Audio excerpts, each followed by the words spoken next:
Þetta náttúrulega bara rosalegur lokatónn Carola og fangað af einn stórum vind. Jú, þetta Eurovision drottningin Carola, þetta, já, og svo verður þetta lag þýtt á ensku, Captured by a Love Storm, átti að vera svona voðalega, mikill smellur, en virkaði ekki neitt. Nei, virkaði ekki neitt, mikið flottara á frumálinu sem sænska, en við vorum aðeins að ræða aldur áðan í Eurovision og það verður nú að koma fram að þó að, já, það voru ekki setta reglur, en það voru svona, já, hvað segja, óskrifaða reglur að keppendur ættu ekki vera yngri 16 og Sandra Kim braut það, þessar óskrifuðu reglur, en svo 1990 voru settar reglur. Já, hún lýgur í rauninni til aldur. Já, hún lýgur til aldur á óskrifaða reglur, þannig séð. En þetta var gert vegna þess að 1989 voru frakkar og Ísraelar sem sendu mjög börn bara á svið, ísraelski strákurinn með annari söngkonu á sviðinu, en franska stelpan laug reyndar líka til aldur, þannig að hún var líka koma sér hérna á bakvið þessar óskrifuðu reglu, þannig að þeir ákveða að setja bara fasta reglu 1990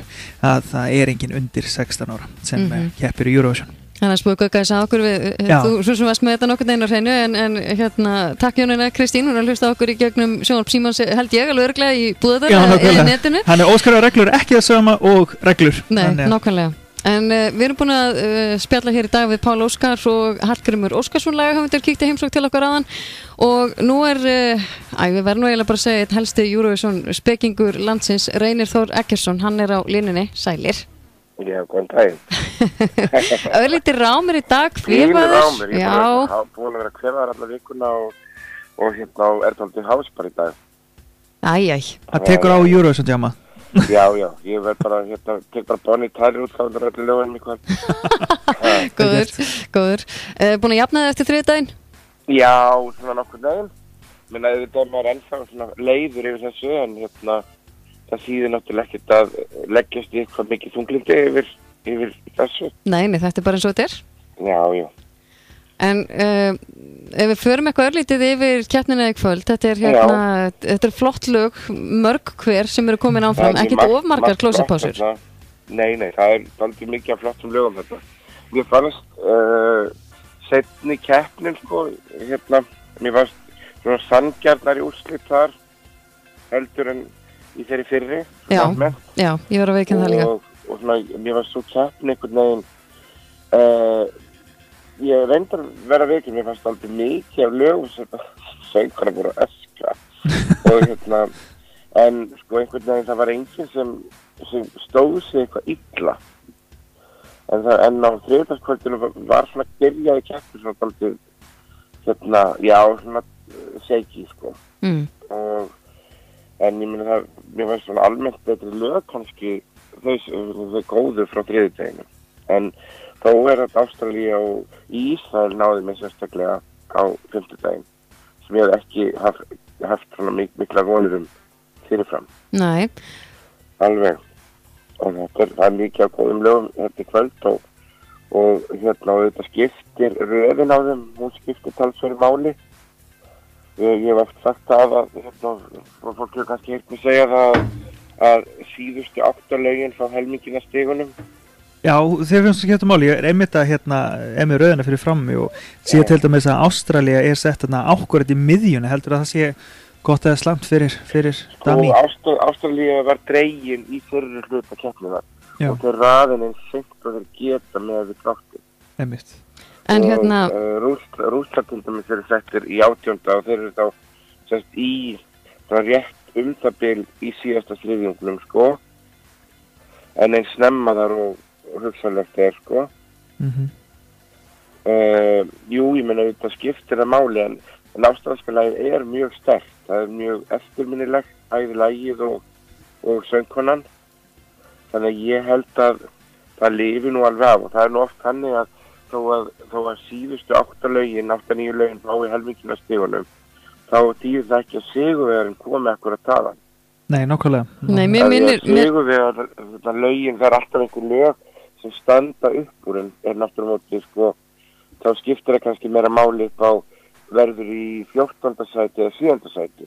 En mér minnir einhvern veginn, sko. er það rétt muna hjá mér í mangi hvort það var í undankeppninni eða í úrslitunum? Mér minnir svo sem það hafi verið í úrslitunum að Jóhanna Guðrún hafi verið nummer 7 í röðinni í úrslitunum. Og Noregur var líka tiltölulega snemma þannig að það var þau 2 svona maður lítur á þetta sem línuritt sko, að þá er svona stöplar sko, að þá standa þau alveg upp og maður horfir á stíginn sko. En náttúrulega það er alltaf það þéttari, það styttur á milli stigana hjá löndunum aftast. En svo náttúrulega Lorín, hún er 17. á svið og Danir Azerbaijan er 19. á svið, Þýskaland þegar þeir vinnu 20 önnur á svið skiluru og kolli þannig að það er greinilega aðeins betra að vera þarna í seinni hlutanum sko. Hérna í seinni hlutanum, það er alveg á hreinu sko. En það er kannski maður sér það betra en maður fyrir að skoða lögin í sko 5. til 10. sæti.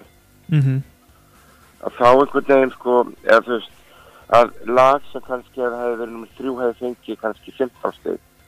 Af því að það er nummer 23 þá færi það 35 stig eða eitthvað. En það verður gaman að sjá þetta nýja fyrirkomulega kosningun í kvöld. Já, ég er hlakka til að sjá hvernig þetta kemur út og líka bara að fá þetta svona beint í að munin á dómnefndunum og símakosningunum. Að bara það sé bara opinbert strax. Gæti verið möguleiki á því ef það er eitthvað mikill munur á dómarakosningu og símakosningu að það fari bara að koma á hrein símakosningu eða Daniel Haukur kom reyndar með hugmyndum það áðan við mig við erum ekki búin að fara með í loftið en 75% símakosningu 25% dómaraatkvæði? Já, það er náttúrulega einn lausn sko. Ég held bara að sko almenningur á ekkert að vera eftir að verða neitt og sáttur við það að dómnefnd taki af þeim sigurvegara. Og ég held og ég vona að þetta hafi það í för með sér að dómnefndinu verði bara sleppt. Ég meina, ég hef oft sagt þetta og sérstaklega við þig að sko 5 manna dómnefnd, ég treysti henni ennþá síður heldur en innflytjendahópum í hverju landi fyrir sig eða minnihluttahópum sem kjósaði þetta sitt fólk sko. Nei, eins og í Rússlandi var þetta 4 á þriðjudaginn. Já, ég minna á þessum, auðvitað var náttúrulega, ég minna, það átti náttúrulega að vísa líka manneskilin sem kaus Armeníu af því að maðurinn hennar var frá Armeníu eða konan hans, ég man ekki hvort það var. Ég minna það átti náttúrulega að vísa henni líka út á myndinu, sko. Já, er einhvern veginn maður sætti sig mikið meira við það ef það er 100% símakosning að já, þó að það séu hópar þarna sem eru kannski frá öðrum löndum eða tengdari hinum af þessum þjóðum, þá er það allavega bara dýna mikið í Evrópu og það er einhvern veginn mikið auðveldar að sætti sig við það heldur en einhverja litla dómnefnd. Já. Og ég fer ekki ofan að því að, ég meina, ítalska lagið hefði verið mikið betri sigurvegari heldur en sænska lagið í fyrra. Og ítalska lagið vann símakosninguna, það fékk 100 stigum meira að það bil heldur en sænska lagið. Já. Í símakosningu og mér fannst svona bara evrópskur almenningur vera snuðaður sigurlagi sig þá var svíjar sig að halda þessa keppnu með elegans og príði sko. Ég er algjörlega búin að fyrirgefa hana mánuð bara fyrir það að vera svona frábær kynnir með henni Petru. Já, þau eru frábær. Það eru æði og bara eins og segi það er nánast að ég sætti mig við að svíjar hafi unnið þar út af því. Já, svona 90%. Já, þau koma vel út saman en getur þú komið með í rauninni eitthvað sem að þú telur að sigri í kvöld og þinn Óskarssigurvegara? Sko, minn Óskarssigurvegari væri Ástralía.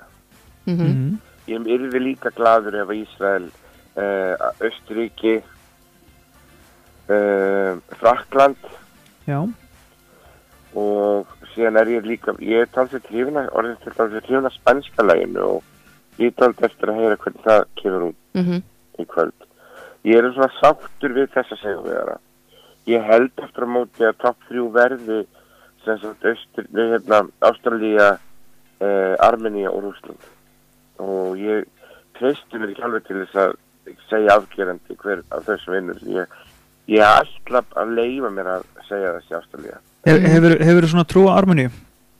Hún er síðust á svið og ótrúlega flott sjó og bara hún er svo flott.